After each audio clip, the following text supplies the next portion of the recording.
안녕하세요. 크립토TV입니다. 오늘은 신기하게도 오르기 직전에 귀신같이 매수했었던 미국의 의원들 얘기를 해보도록 하겠습니다. 먼저 이란 전쟁 얘기는요, 아마 뉴스를 통해 많이 보셨기 때문에 어련히 잘 해결될 거라 보고 그냥 넘어가도록 하겠습니다. 그렇지만 최근의 분위기 업데이트는 좀 해드리려고 하는데요. 최근에는 주식이나 코인이나 콜 옵션세, 즉 상승세가 굉장히 많이 나오고 있다.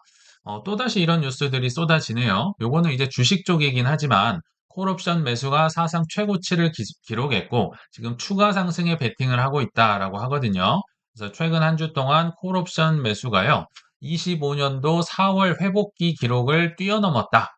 그러니까 푸시 하락이니까 콜 상승에 베팅한 사람들이 정말 급증을 하고 있다라고 보시면 됩니다. 그리고 또 하나의 기사인데요. S&P 500이 과격한 질주를 하고 있다. 최소 36년 내에 가장 가파른 속도로 올라가고 있다라고 하는데요. 뭐 사실 뭐 체감이 잘 되진 않을 수 있어요. 이건 미국 주식 사신 분들도 마찬가지일 겁니다. 왜냐하면 많이 떨어졌기 때문에 뭐 많이 올라봤자 뭐 그게 그거다. 뭐 이런 느낌일 수는 있지만 아무튼 회복 속도는 가장 빠르다라고 하거든요. 그래서 제가 시타델에서 가져온 뭐 4월 14일 기준이긴 하지만 최근에 반등 속도를 한번 가져와 봤습니다. 이 파란색 위쪽은 이제 콜 옵션 상승이 베팅을 했다. 빨간색은 하락에 베팅을 했다라고 보시면 되는데요. 최근에 이 불쑥 솟아있는 이 기둥이 25년도 3월, 4월에 관세 폭락했을 때보다도 더 많이 솟아있죠. 정말 많은 분들이 지금 상승에 베팅을 하고 있다. 근데 이분들은 콜옵션이기 때문에 주로 뭐 트레이더일 가능성이 높겠죠. 근데 여기서 하나 주목을 해볼 거는요. 최근에 매수를 많이 했다도 있는데 저는 25년도 4월일 줄 알았습니다. 제가 왼쪽에 동그라미를 쳐놨죠. 왜냐하면 관세 폭락으로 가장 저점을 찍었을 때가 4월 초거든요. 그래서 그때 바이더 딥이 들어온 줄 알았더니 그게 아니었어요. 오히려 한 달 전에 바이더 딥 매수세가 많이 들어왔고 제가 이렇게 비트코인을 거의 자로 잰 듯이 손으로 한번 그려봤는데요.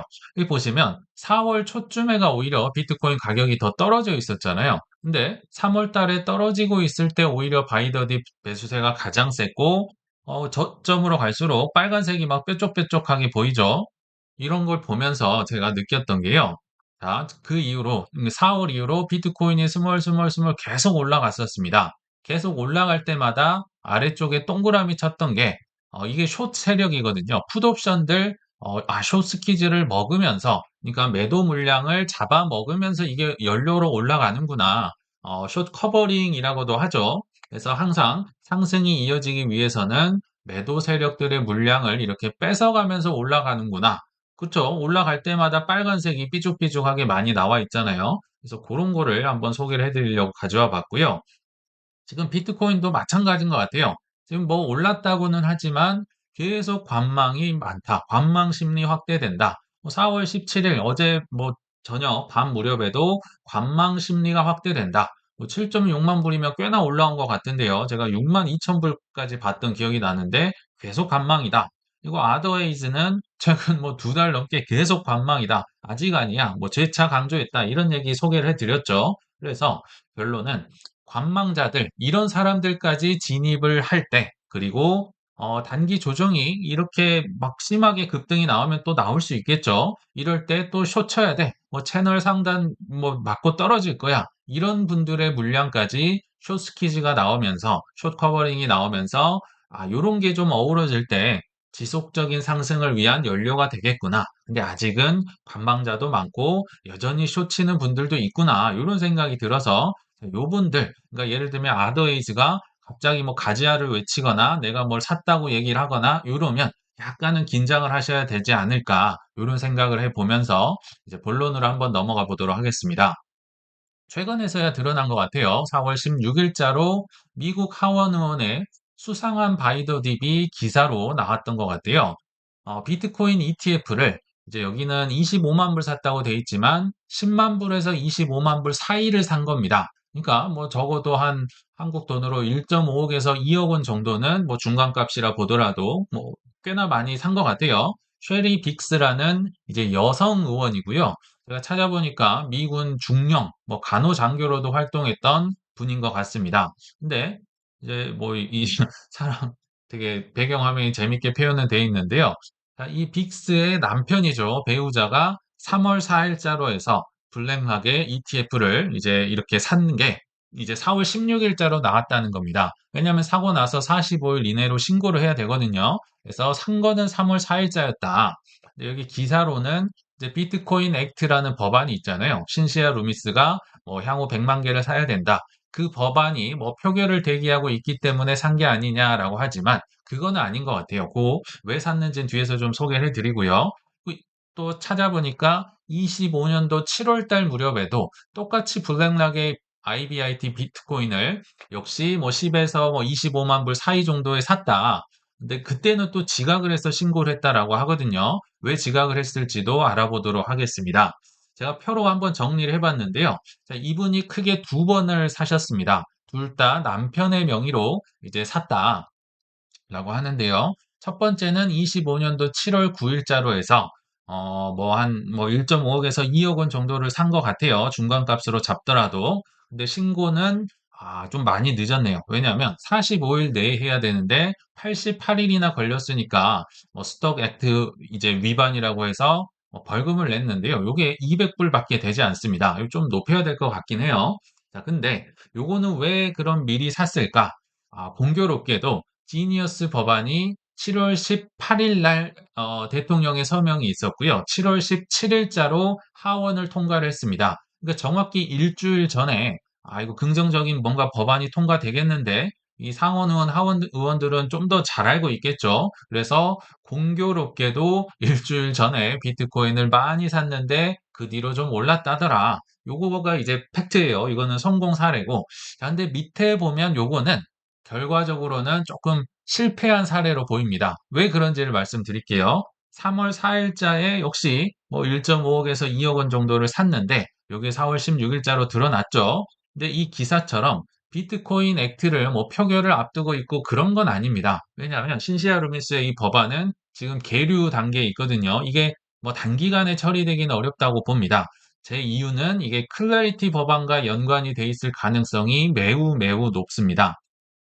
클래리티가 지금도 뭐 되냐 안 되냐 되냐 안 되냐 계속 얘기를 하고 있는데요. 자, 그러면 한번 과거로 돌아가 보면요. 3월 4일자에 무슨 일이 있었는지를 제가 집요하게 파헤쳐 본 결과 이 전쟁 이제 막 시작해서 전쟁에 집중하기도 바쁜 와중에 3월 4일자로 해서 트럼프 대통령이 클래리티 법안을 통과합시다라고 SNS를 통해서 발표를 했었죠. 그리고 3월 5일자로 해서 코인베이스 CEO와 면담을 했더라. 뭐 코인베이스 임원들까지 백악관에 뭐 한 4명 정도가 들어갔다는 게 카더라 통신으로 나왔었는데 하루 정도 지나고 나서 야, 이게 트럼프랑 코인베이스가 쏙닥쏙닥 했다더라. 그 시기입니다.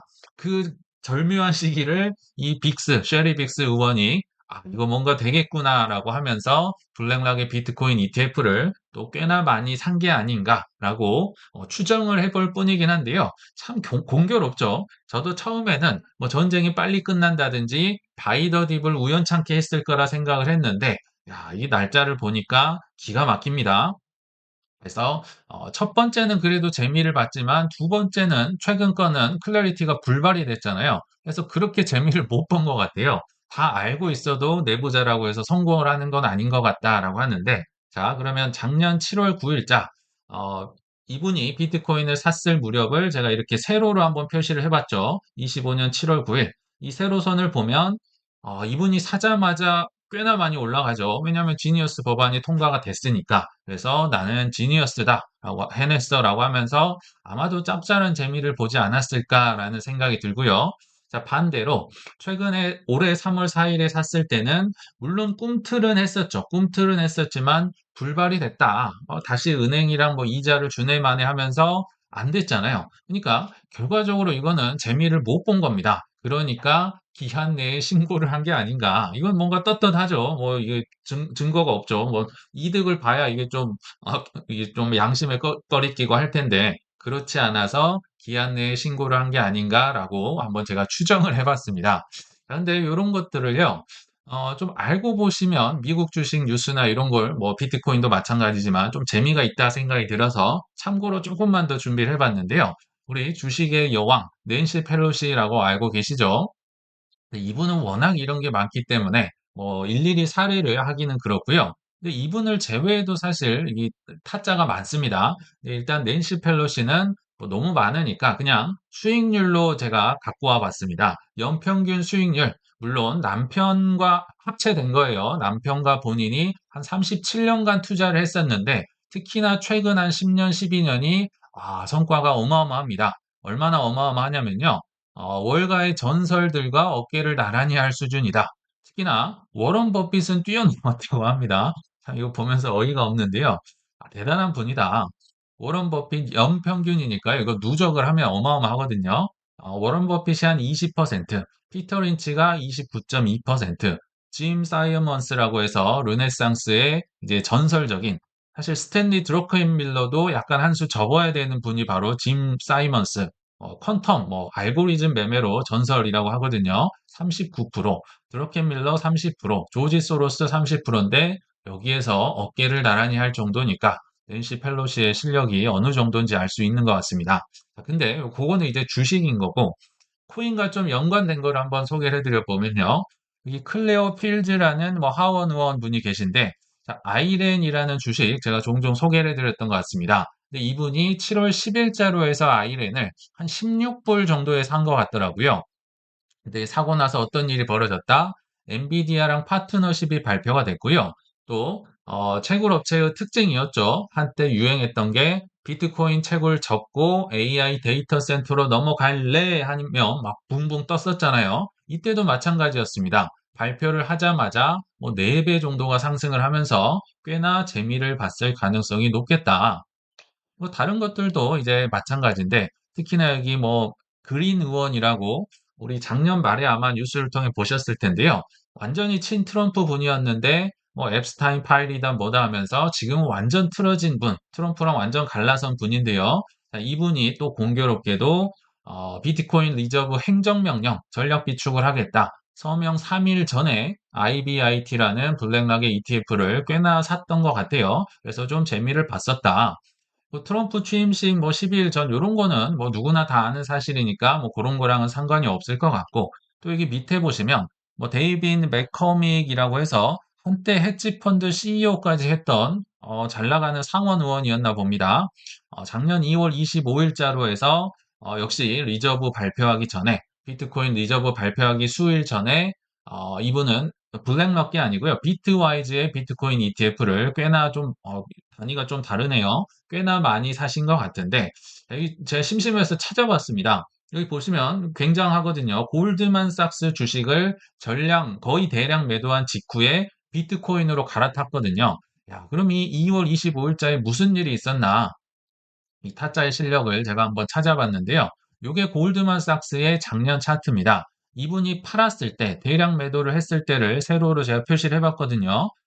기가 막히죠. 이분이 팔자마자 떡락을 합니다. 계속 떨어지죠. 그래서 뭐 공교로운 건진 모르겠지만 기막힌 매도를 하고 나서 아까 비트코인 ETF를 샀다라고 하는데요. 그게 이 동그라미입니다. 이 지금 세로선 보이시죠? 2월 25일 날 골드만삭스를 판 돈으로 이 비트코인을 샀는데 그게 불과 일주일도 안 돼서 다시 떡상을 합니다. 이게 하락하고 있을 때 이렇게 올라간다는 건 뭔가 이벤트가 있었던 건데요. 2월 25일자로 산 이후로 3월 2일자로 기억나시죠? 작년에 트럼프 대통령이 SNS를 통해서 5개의 코인을 우리는 전력 비축할 것이다. 막 에이다, 솔라나까지 다 들어가면서 난리가 났던 그때 아마 그때 짭짤한 재미를 보지 않았나 생각이 듭니다. 이게 조사하면 다 나오는 것 같아요. 참 기가 막힌 실력이다. 근데 이게 이런 것만 있었을까요? 뭐 오늘 뉴스인데요. 이란 호르무즈가 또 뭐 완전히 오픈이 됐든지 뭐 제한적으로 오픈을 했든지까지는 모르겠지만 개방을 하겠다라고 얘기를 하는 순간 1조 원대의 유가 하락에 베팅이 된 물량이 나왔다. 유가가 10% 넘게 떨어졌었거든요. 그러니까 또 뭐 정보 유출이 있을 수 있다. 뭐 이런 기사가 나오는데 이거는 뭐 예산일이다. 제가 드리고 싶은 말씀은요. 여전히 단타를 치려고 하고 지금도 롱숏 하는 분들이 많이 있는 것 같은데요. 이길 수가 없다. 왜냐하면 이런 정보들을 우리는 알 수가 없잖아요. 높으신 분들만 알고 있고요. 또 거래소에서 롱숏을 친다. 계속 말씀드리지만 우리의 호가창, 우리의 오더북, 우리가 어디까지 가면 청산이 되고 있는지를 꿰뚫고 있다. 거래소는 다 알고 있어요. 뭐 로빈후드든 뭐 카지노든 다 마찬가지입니다. 그러니까 이 모든 걸 알고 있는데 우리가 뭐 잠깐 단기적으로는 뭐 플러스를 볼 수 있지만 장기적으로 가면 절대로 이들을 이길 수 없다. 그래서 단타나 롱숏은 이거는 좀 위험하다라는 생각이 듭니다. 그래서 뭐 짤바쯤 한번 정리를 해보면요. 내부자가 있든지 말든지 그냥 쌀 때 제도권 전의 자산, 아직 비트코인은 제도권으로 들어가기 전이기 때문에 여전히 그래도 주식보다는 큰 상승 여력이 있다 생각이 듭니다. 제가 오랜만에 비트코인 레인보우 차트를 한번 가져와 봤는데요.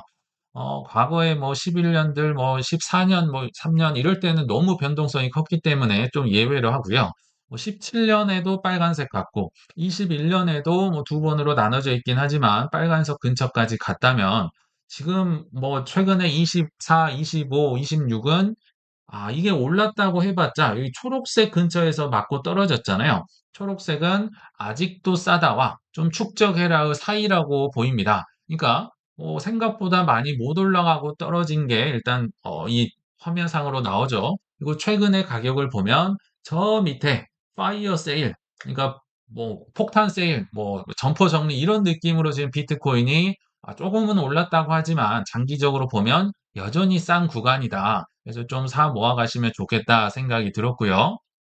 또 혹시라도 지금도 걱정이 되신 분들이 계실까 봐 하나 재밌는 통계를 소개해 드리면요. 뭐 중간 선거라든지 대선이라든지 미국뿐만 아니라 전 세계적으로 제가 한번 조사를 해 봤습니다.